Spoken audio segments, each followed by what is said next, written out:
요한계시록 6장을 봅니다. 오늘 6장 함께 보겠습니다. 요한계시록 6장 1절에서 8절까지입니다.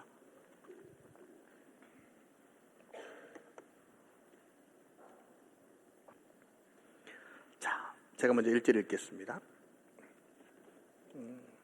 내가 봄에 어린 양이 7일 중에 하나를 떼시는데 그때 내가 들으니 내 생물 중에 하나가 우레소리같이 말하되 오라 하시기로.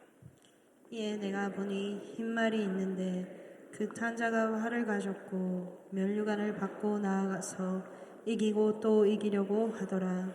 둘째 인을 떼실 때에 내가 들으니 둘째 생물이 말하되 오라 하니.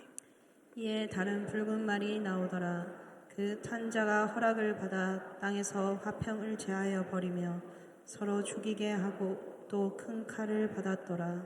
셋째 인을 떼실 때에 내가 들으니 셋째 생물이 말하되 오라 하기로. 내가 보니 검은 말이 나오는데 그 탄자가 손에 저울을 가졌더라. 내가 내 생물 사이로부터 나는 듯한 음성을 들으니 이르되 한 데나리온의 밀 한 대요 한 데나리온의 보리 석 대로다. 또 감람류와 포도주는 해치지 말라 하더라. 넷째 인을 떼실 때에 내가 넷째 생물의 음성을 들으니 말하되 오라 하기로. 내가 봄에 청황색 말이 나오는데 그 탄자의 이름은 사망이니 음부가 그 뒤에 따르더라. 그들이 사망의 4분의 1의 권세를 얻어 금과 흰과 사망과 땅의 짐승들로 죽이더라. 아멘. 옆에 인사합시다. 사랑합니다. 그렇게. 6장부터가 계시록의 진짜 부분입니다. 그러니까 본론 부분이고, 또 계시록을 어렵다, 야 무섭다, 야 해석하기가 여러 가지 막 이상한 해석이 나온다 라고 말하는 게 다 그 6장에서 16장까지의 내용 때문입니다. 그런데 어렵지 않습니다. 제가 아주 분명하고 명확하게 그리고 아주 쉽게 여러분과 함께 설명을 해드리겠습니다. 그러니까 그동안 알고 있던 모든 것들을 좀 조용하게 내려놓으시고 정말 성경이 계시록이 우리에게 뭘 말하는지를 이렇게 볼 수 있는 시간들이 되었으면 좋겠습니다. 계시록을 하면서 여러분들이 끊임없이 잊지 말아야 될 게 한 가지가 있습니다. 서러운 부분에서 1장에서 5장까지의 내용 중에서 이건 끝날 때까지 이거 하나는 꼭 붙들고 있어야 됩니다. 그게 이 계시록이 기록된 목적입니다. 뭔가 무슨 모든 책에는 목적이 있는데 그 목적을 잃어버리면 방향을 잃어버리고 막 향방 없이 달리는 것이 됩니다. 그러면 미로에 빠집니다.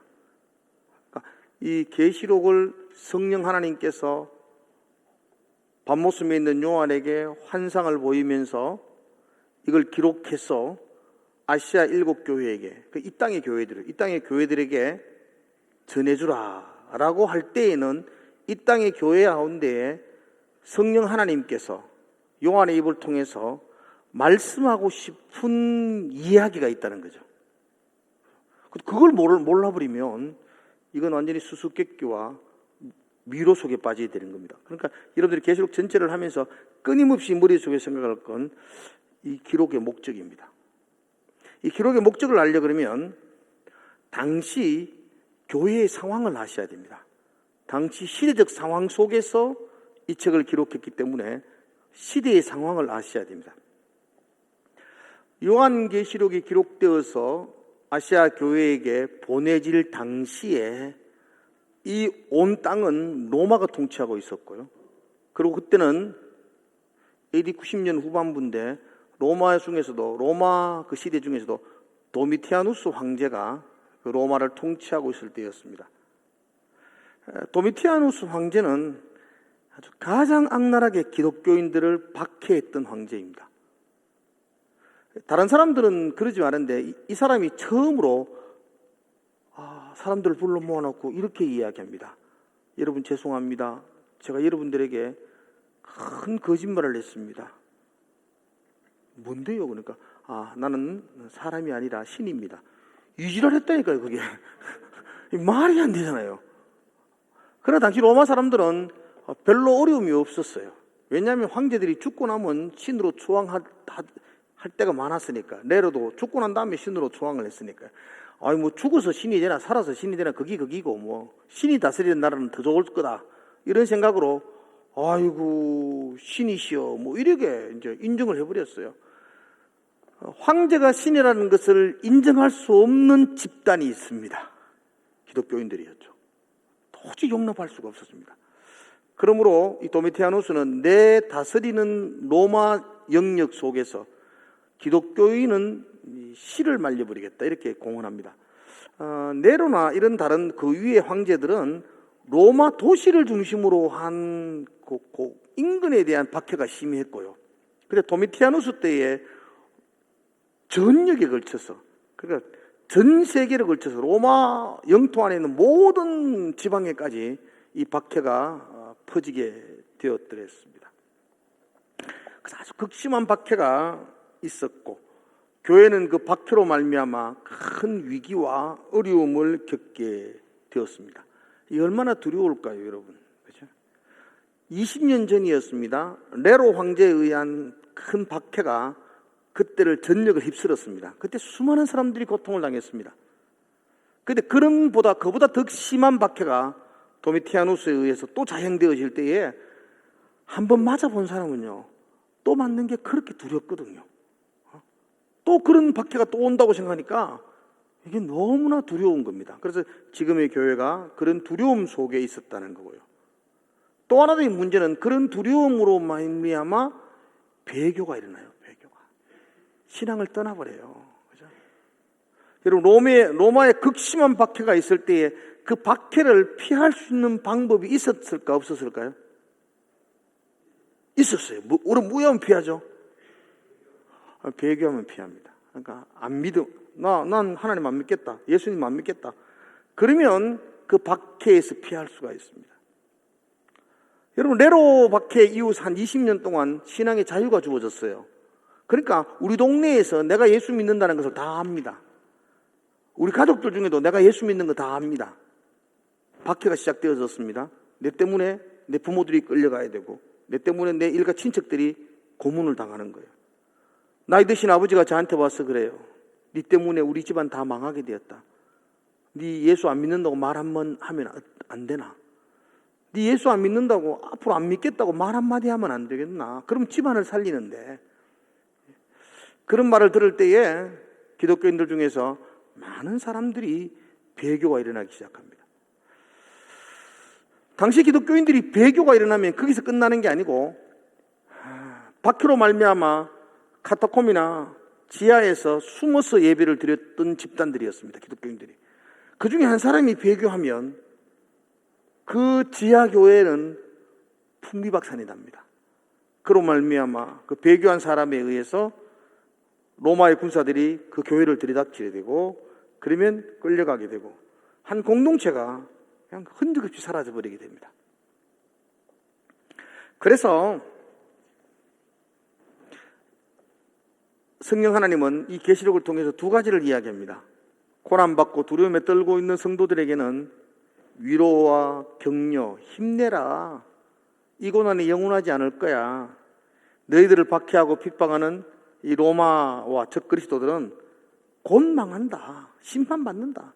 하나님이 심판할 거다. 라는 위로와 격려를 적어놓은 책이고, 또 한편으로는 극이 두려워서 배교하는 사람들을 향하여 책망과 교훈과 끝까지 견디라는, 너희들도 배교하면 이 멸망당하는 세상처럼 같이 멸망하게 될 것이다. 그런 경고의 메시지가 동시에 담겨져 있습니다. 결론적으로 요한계시록은 두렵고 무서운 마지막 때에 일어날 여러 가지 재앙들을 말하는 것이 아니고, 당시 큰 박해와 고난으로 두려워하고 있는 교회를 향하여 성도들에게 힘내라, 위로와 격려를 하기 위한 응원가입니다. 그죠? 천군이기라 백군이기라. 그런 것처럼 우리 기독교인들 이겨라. 지금은 지고 있는 것지만 그러나 하나님께서 우리에게 승리를 주신다. 그 말씀 믿고 또 싸워서 이겨라. 그런 격려와 응원을 하는 책이라는 것입니다. 6장에서 16장까지가 제가 어렵다고 이야기 드렸고 그때가 좀 무섭다고 이야기 드렸습니다. 왜냐하면 거기가 6장에서 16장까지가 7인, 또 7나팔, 7대접, 그죠? 이런 재앙들이 이 땅 가운데 쏟아지는 부분들이기 때문입니다. 자, 오늘 이제 7인의 재앙에서부터 이제 7나팔로 이어지면 대접으로 이어지기까지 재앙들을 연속으로 16장까지를 보게 될 건데, 이 7인, 7나팔, 7재앙에 대한 그 설교를 하기에 앞서 여러분들이 분명하게 알아야 될 게 한 가지 더 있습니다. 그래서 이건 시간적 순서로 계시록은 기록되어져 있지 않다는 것을 기억하셔야 됩니다. 사도행전은 시간적 순서대로 기록되어 있습니다. 그렇죠. 성경을 기록할 때 역사적 배경으로. 그런데 계시록은 묵시적인 언어입니다. 그러므로 계시록을 시간적 순서대로 해석하면 안 됩니다. 그러니까 인의 재앙이 2023년도 일어나고, 그리고 2년 후 2025년도에 나팔의 재앙이 일어나고 2030년도에 대접의 재앙이 일어난다. 이렇게 해석하면 안 된다는 겁니다. 이게 이제 세대주의자들이 이렇게 해석하는데 저는 철저하게 그렇게 반대합니다. 그러니까 이런 우리 교회 다니면 그거 그렇게 해석하면 안 됩니다. 그렇죠? 이건 시간적 순서로 기록된 책이 아니고 하나님의 심판의 계시를 입체적으로, 점진적으로, 발전적으로, 반복적으로 보여주는 내용이라고 기억하셔야 됩니다. 이해가셨죠? 그러니까 하나님의 심판이 이거라 그러면, 물컵이라 그러면 인의 재앙은 위에서 바라보는 형태의 내용, 위에서 보니까 동그랗고 푸르스름하네요, 이 이야기 적어놓고, 나팔의 재앙은 측면에서 바라보는, 여기 보니까 뭐 동원샘물이라고 적혀있네요, 뭐 이런 이야기. 또 대접의 재앙은 다시 돌려서 밑에서부터 바라보는 자, 이렇게 입체적으로 반복해서, 여러분 중요한 거는 계속해서 반복해서 보여줍니다. 스포츠 중계 보면 골 넣고 나면 슬로우 비디오라고 보여주는 거 보셨죠? 앞에서도 보여주고 뒤에서도 보여주고 옆에서도 위에서도 막 보여주는 것처럼 이 땅을 향한 예수 그리스도 하나님의 엄중한 심판은 매우 중요합니다. 그래서 인의 재앙을 통해서 이쪽 면을, 또 나팔의 재앙을 통해서 다른 쪽을 더 발전시켜서 점진적으로, 그리고 대접의 재앙을 통해서 한 번 더 종합적으로 다시 한 번 더 이렇게 반복적 점진적으로 주어진다는 겁니다. 그러므로 여러분들이 인의 재앙을 딱 마치면은 나팔도 똑같은 이야기고, 그렇죠? 조금만 다르지만 대접도 같은 이야기가 됩니다. 다른 측면에서 계속해서 중요한 거니까 반복해서 하고 있다는 것을 보게 됩니다. 많은 사람들은 6장에서 16장까지를 보면서 여기서 해와 달이 말리고 하늘이 말리고 떨어지고 우와 무섭습니다, 겁이 납니다, 이렇게 말을 하기도 하지만, 이게 심판이니까, 이건 심판의 이야기니까 겁이 안 날 수는 없겠지만, 그러나 이렇게 비유하면 어떨까요? 좀 힘이 약한, 내가 학교 다닐 때 힘이 좀 약했어요. 친구들에게 좀 약하고 연약했어요. 그날 학교 갔는데 친구들이 이유 없이 나를 괴롭혀요. 왕따를 시키고, 난 잘못 없는데 친구들이 와가 쿡쿡 집어가지고 하루 종일 속이 상했어요. 집에 오는 길에도 어떤 친구 하나가 뒤통수 때려가 눈이 다 티 나올 뻔하고, 너무너무 아프고 슬프고 집에 들어가 막 울었어요. 우리가 삼촌이 있다가 뭐 때문에 그러냐 그래요. 그래서 삼촌한테 다 이야기했어요. 학교 가면 이 똥파리 용파리 이런 놈들이 나를 괴롭힙니다. 오늘도 학교 오는데 이놈이 나를 괴롭혔습니다. 이러니까 삼촌이 화를 내는 거야. 삼촌이 불불 떨면서, 너무 새끼들, 내가 가가 다리 몽디를 똑바로 아플 거다, 가자. 내가 삼촌이 그렇게 화를 내면 내가 겁이 날까요? 안 당해보시면, 삼촌이 그렇게 막 화를 나고, 이놈 가자, 내가 학교 가자. 이러면은 여러분들이 막 두렵고 떨리나요? 그렇지 않습니다. 삼촌의 그 분노와 힘은 나를 괴롭혔던 원수들에 향해지는 거죠. 그럼 나의 원수를 갚는 거니까요. 나는 두렵지 않습니다. 삼촌이 힘나는 거. 여러분이 심판은 하나님이 내리시는 심판이죠. 보좌에 앉으신 어린 양 대신 예수 그리스도가 이 일을 집행하는 거죠. 그분이 우리 삼촌이죠. 우리 편이잖아, 그분이. 그동안 나를 괴롭혔고 내 가족들을 그죠? 콜로세움 경기장에서 짐승의 밥이 되게 만들었고, 그죠? 가로등으로 횃불을 집혀가지고 로마 도시를 밝히게 만들었던 그 악한 존재들을 향하여 하나님께서 재앙과 심판을 내리시겠다고 약속할 때에, 그리고 내가 반드시 하겠다. 그래, 나팔, 대접 반복해서 그런 이야기를 할 때에 그게 두려움이 아니에요, 우리에게는 그게 소망이고, 어쩌면 그것이 우리의 구원의 완성이 됩니다. 그 심판과 구원은 동전의 양면입니다. 애굽을 향한 10가지 재앙은 이스라엘 백성의 출애굽이 되는 거죠. 그러니까 세상을 향한 심판은 성도를 향한 구원과도 같습니다. 그러기에 이것은 두려운 책이 아니라 구원을 바라보게 하는 소망의 책이 바로 요한계시록입니다. 그렇다고 해서 우리가 우와, 세상에 불 떨어지네, 전쟁이 일어나서 다 망하네, 그래, 우리를 괴롭혔던 저 나라가 확 쑥대밭이 되는구나, 할렐루야, 감사합니다, 요렇게 생각하는 것은 수준 낮은 그리스도인입니다. 그렇죠? 나를 괴롭혔던 이웃집이 막 쫄딱 망하는 거 보면서 막 박수치고 이러면 이건 질 낮은 그리스도인입니다. 세상을 향한 심판을 보면서 우리 그리스도인들은 자기를 돌아볼 수 있어야 됩니다. 아, 하나님이 죄를 미워하시는구나. 내 속에서 하나님의 미워하는 죄가 없나?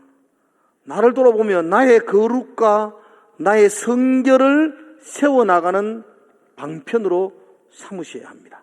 네, 그렇죠? 그러므로 계시록은 우리를 위로해 주시고 또 우리를 새롭게 각성하고, 그래, 잘 살아야 되겠다. 그렇죠?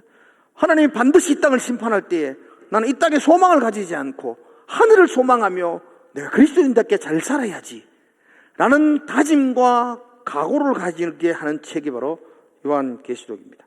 그러면 여러분도 똑같은 마음을 가지십시오.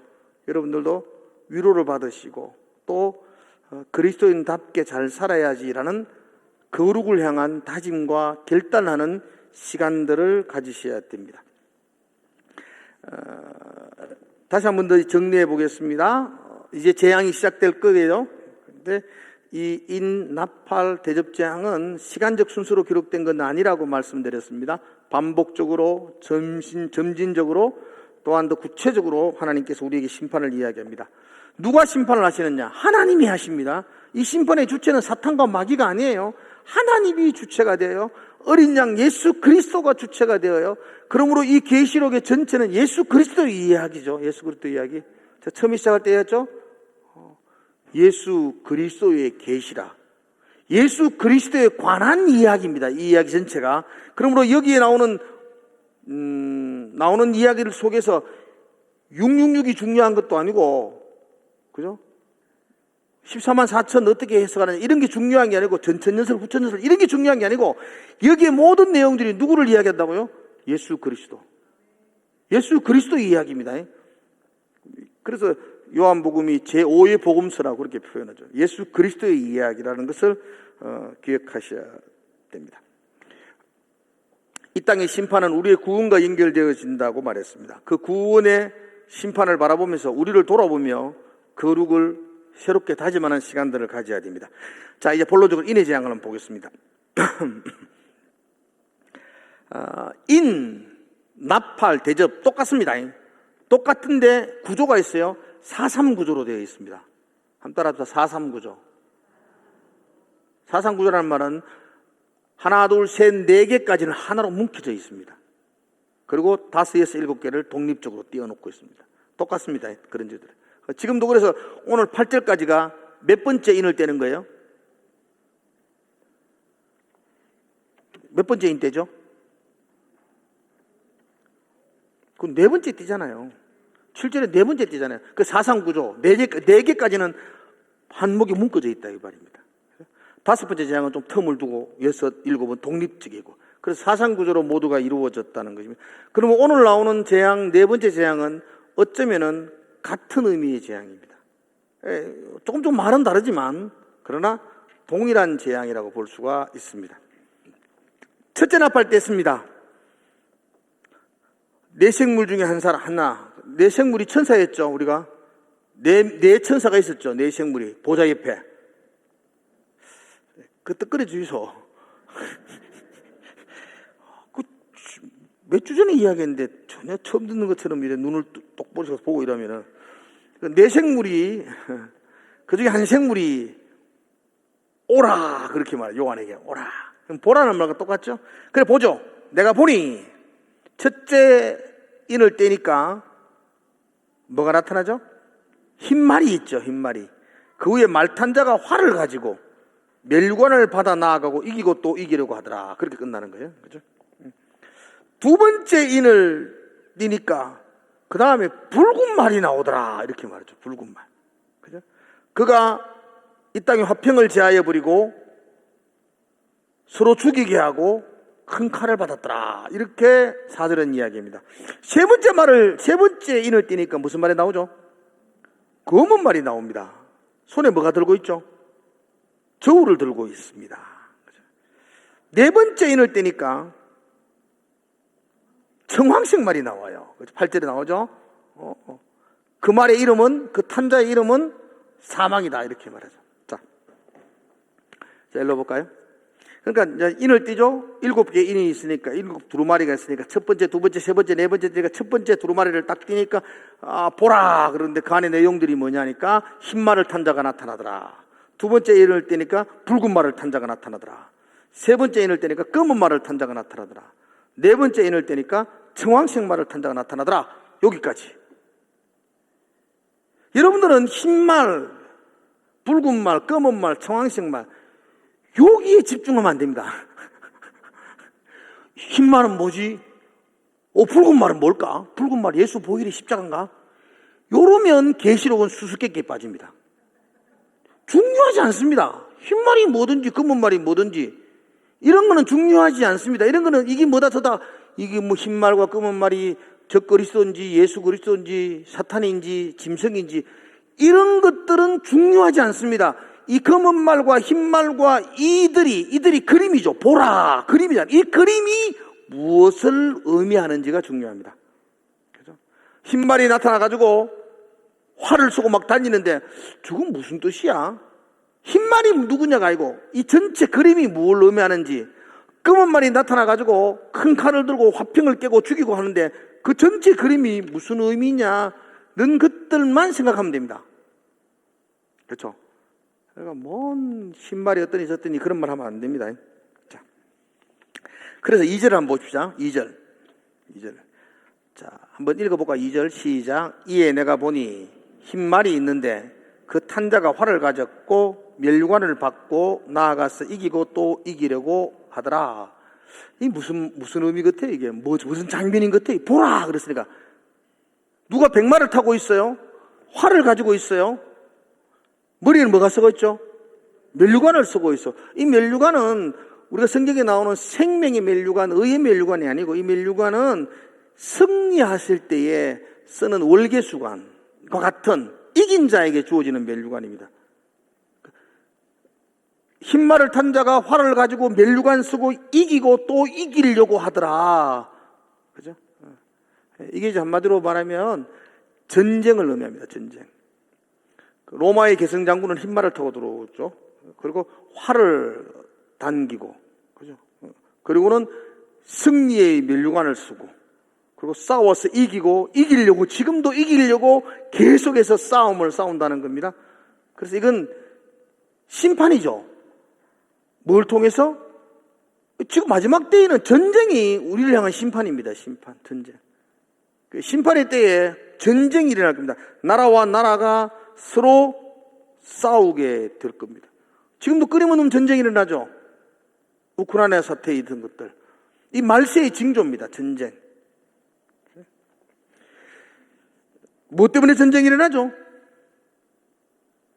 그죠? 자기 이익 챙기려고. 욕심이죠, 욕심. 그죠? 소련이 더 많이 가지려고 우크라이나 침공하는 거 아니에요?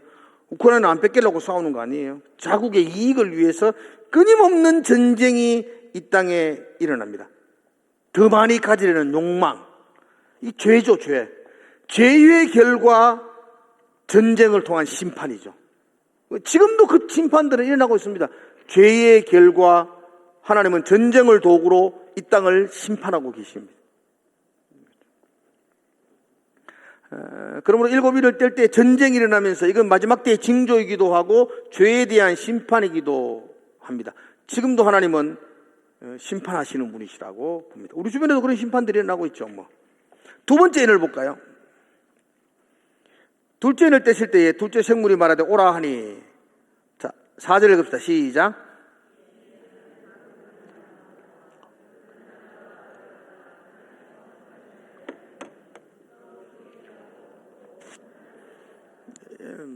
서로 죽이고 화평을 깨고, 이것도 전쟁을 이야기합니다.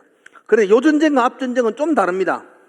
앞의 전쟁은 나라와 나라와의 전쟁이라면 여기는 화평을 깨고 칼을 던지는 전쟁이라, 죽이는 전쟁이라 할 때, 나라와 나라와 전쟁은 좀 우리하고는 좀 막연한 것 같아요.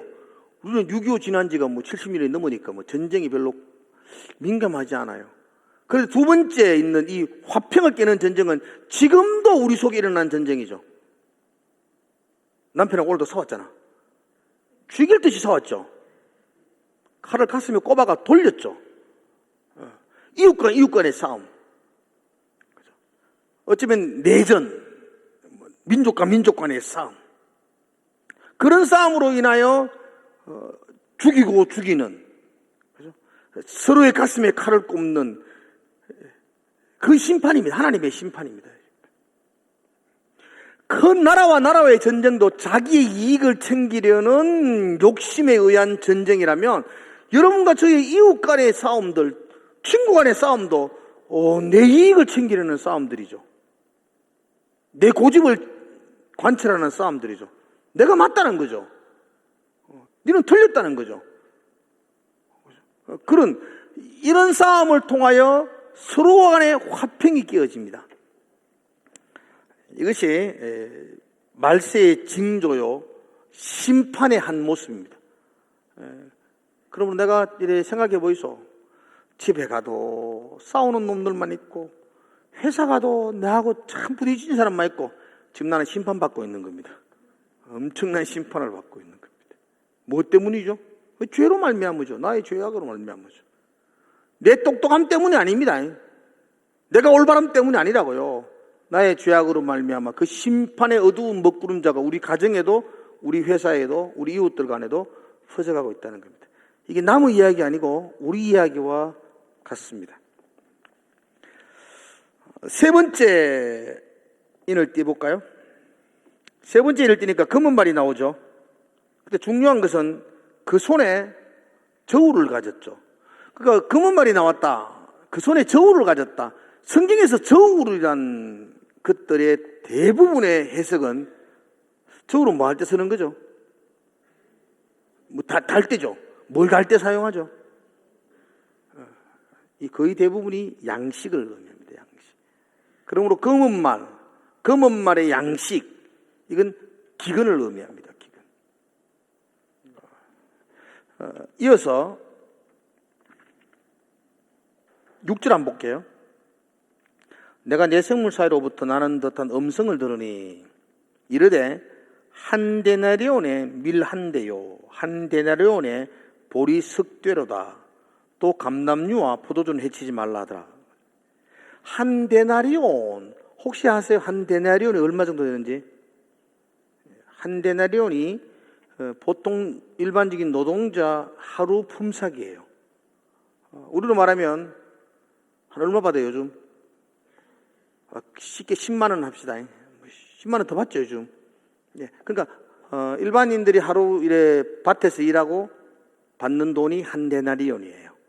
노동자 하루 품삯. 근데 여기 보니까 여기 이렇게 말하잖아요. 그 밀 한 대요, 한 데나리로 밀 한 대를 산대요.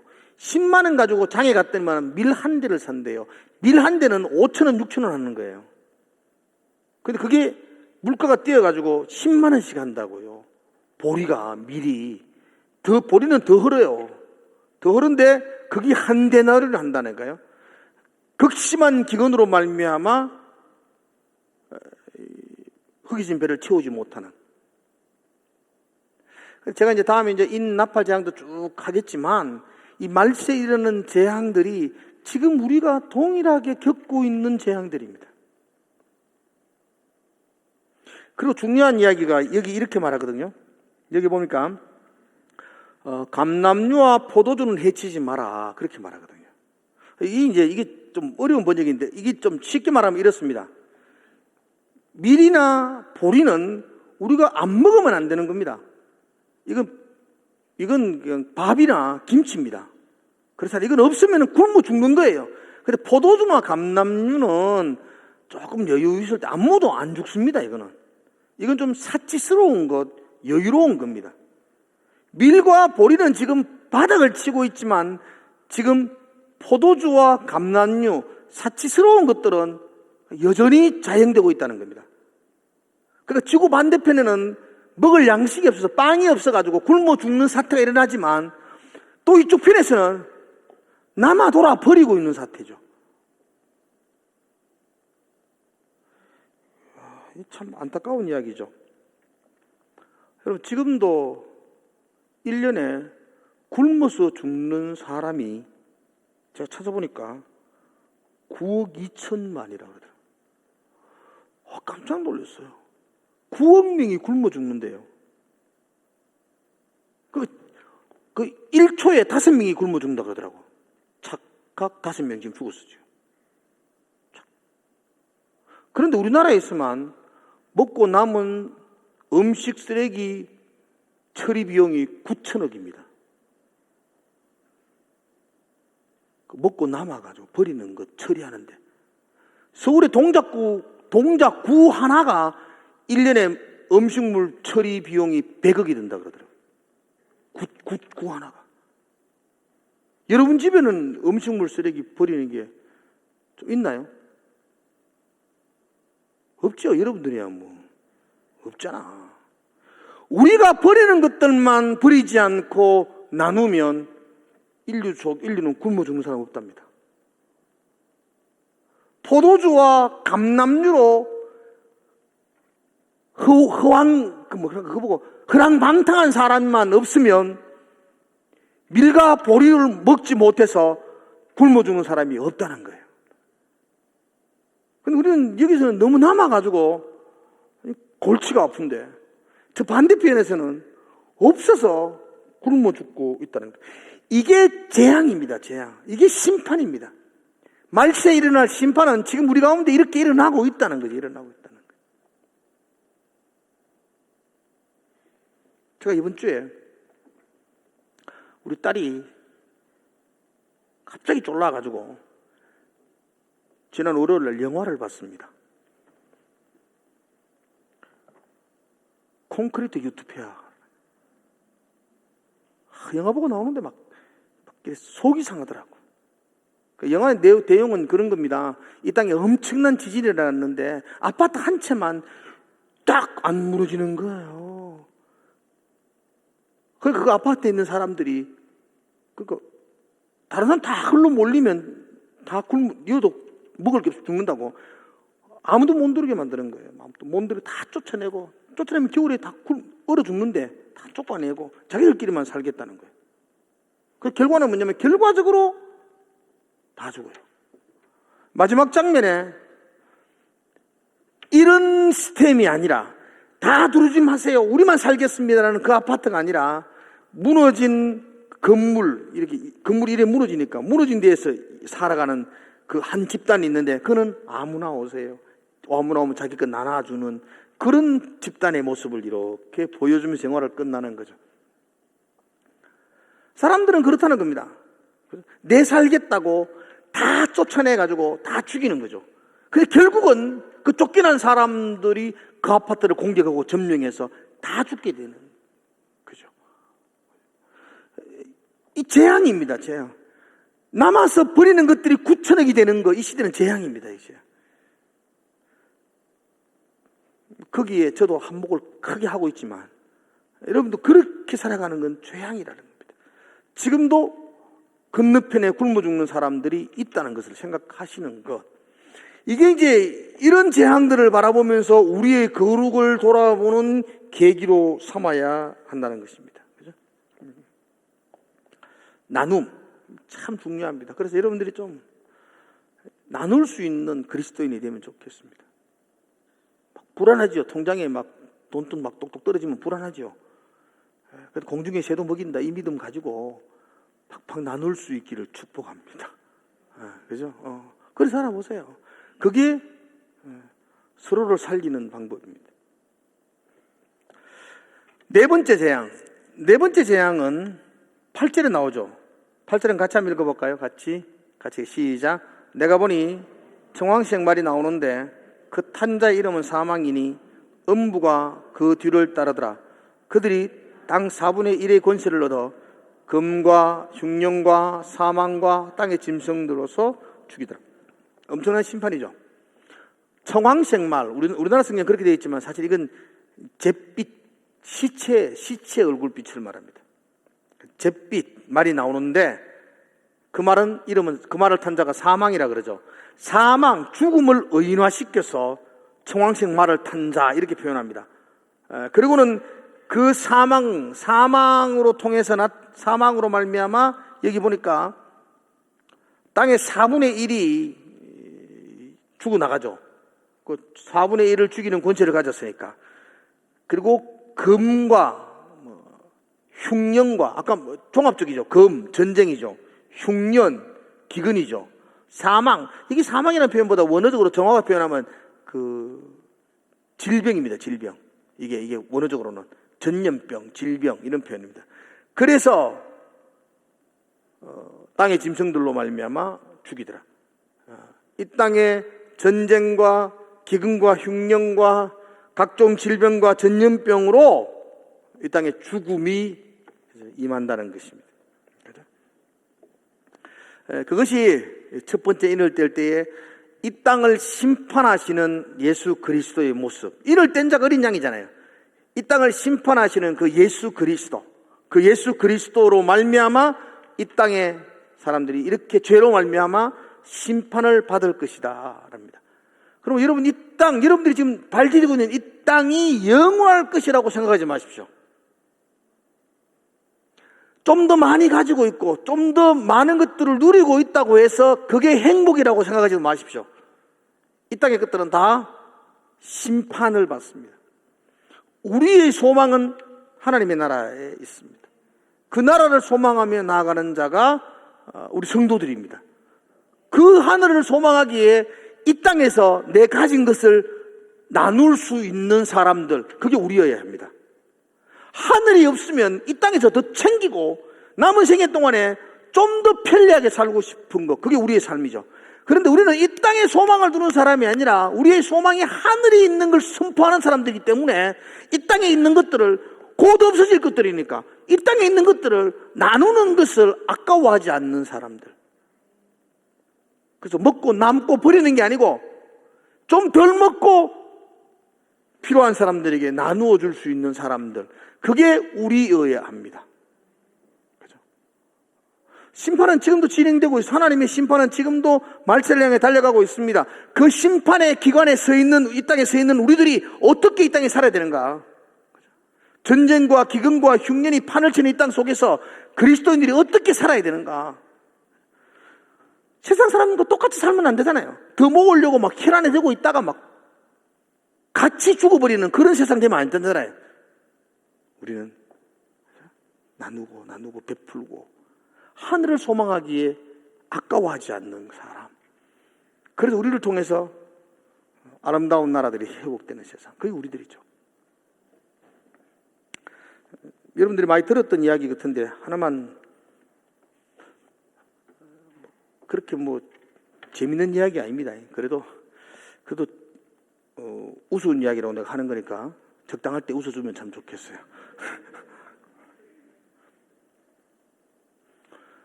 친구 둘이가 짜장면 먹으러 갔대요. 짜장면 하나 시켜가지고 막 맛있게 먹었어요. 단무지 이렇게 먹는데, 죄송해요, 단무지. 마지막 단무지가 하나 남았어요. 딱 찍었는데 친구 둘이 같이 찍었어요. 야, 우리가 게임을 해가 이건 마지막 거 먹자 그랬어요. 그래서 오케이, 게임하자. 뭐 게임 할래? 따기 때리기 하자. 한 방 딱 때리고 견디고 또 때리고 한 방씩 번갈아가면서 때려가지고 결국 지는 사람, 이긴 사람이 먹고 하자. 좋다. 내가 먼저 할게. 그래, 좋다. 딱 때렸어요. 억지로 참았어요. 그만. 됐다. 니 맞아라. 때려가. 잠깐. 니 물어. 아저씨 닭강 한 그릇 더 주소. 이렇게. 닭강 하나 더 넣으면 되는데 뭐. 그럼 뭐라고 따기 때리고 그럽니까, 그죠? 근데 우리가 지금 이 땅에서 그런다니까. 짜장면집 주인이 우리 아버지라며. 여러분 아버지가 짜장면집 주인 아니요. 하나님 아니요. 그런데도 안 믿는 사람하고 닭강 맞으면 하나 딱 찍고 지금 굉장히 신경전을 벌이잖아. 더 몰랐고. 우리 아버지가 주인인데 니 뭐라 아빠 닭강 한 개 더 이러면 딱 되는데.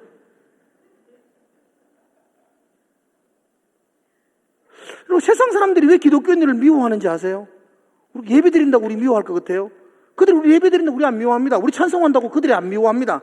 그런데 내 먹고 싶은 닭강을 계속 뺏어 먹는 거라 내가. 저 아버지가 짜장면집 주인임에도 불구하고. 말로는 매일 우리 아버지 짜장면집 주인에다 캐놓고도 닭강 하나 있으면 안 뺏기려고 끝까지 붙들고 안 놓는 게 그리스도인이니까. 그러니까 너희들은 꼴보기 싫다는 거죠. 우리도 본능이 있으니까 닭강 딱 집었다가도 우리 아버지가 그거지. 니 뭐라 막 이럴 수 있는 게 우리잖아요. 우리가. 그럴 때에 그리스도인의 삶이 나타나는 것 아니겠습니까? 이 땅은 죄로 말미암아 심판할 것입니다. 그 심판을 바라보면서 여러분들은 그리스도인이 어떻게 살아야 할 것인가? 나는 이제 어떻게 살까? 그거 걱정하셔야 됩니다. 뭐 심판받는 세상 보고 박수 칠 것도 아니고, 그 심판받는 세상 보고 두려워 떨 것도 아니고, 죄를 미워하시는 저 하나님의 모습을 보면서 나는 어떻게 거룩을 유지하고 살아갈 것인가? 그 7 재앙들을, 나팔 재앙들을 바라볼 때마다 그걸 나를 바라보고 오늘 이 땅에서 나는 어떻게 살아가야 될 것인가?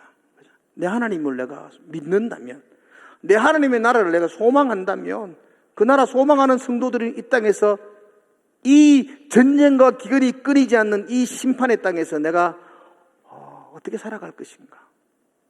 우리의 소망은 이 땅이면 안 됩니다, 여러분들. 이 땅이 여러분의 자랑이 되면 안 됩니다. 얼마나 많은 것들을 가지고 있다는 것, 이것이 우리의 자랑이 되면 안 됩니다. 이거 그냥 나중에 이제 19장 1에 넘어가면요, 한 방에 없어집니다. 큰 성 바벨론이 한 방에 사라집니다. 그걸 한 방에 잿더미 될 그걸 내 인생의 자랑으로 삼고 있다면 그건 참 어리석은 겁니다.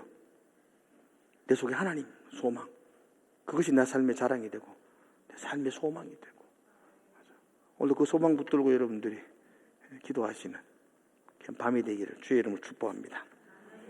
기도하겠습니다. 하나님의 나라가 나의 삶의 소망이 되게 하여 주시옵소서. 그 나라 바라보기에, 그 나라가 내 안에 있기에, 그 영광을 내가 거머쥐고 살아가기에 부러울 것도 없고 초라하다고 생각도 안 되고 많이 가진 것 없지만 그냥 나누어 줄 수 있는, 그 닭강 한 개밖에 되지 않는 그거 그냥 이렇게 이웃을 향해 포기할 수 있는, 그리고 하나님의 나라를 바라볼 수 있는 우리의 삶이 되게 하여 주시옵소서.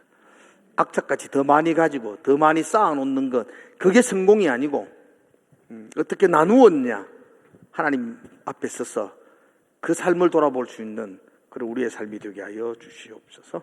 예수님 이름으로 기도드리옵나이다.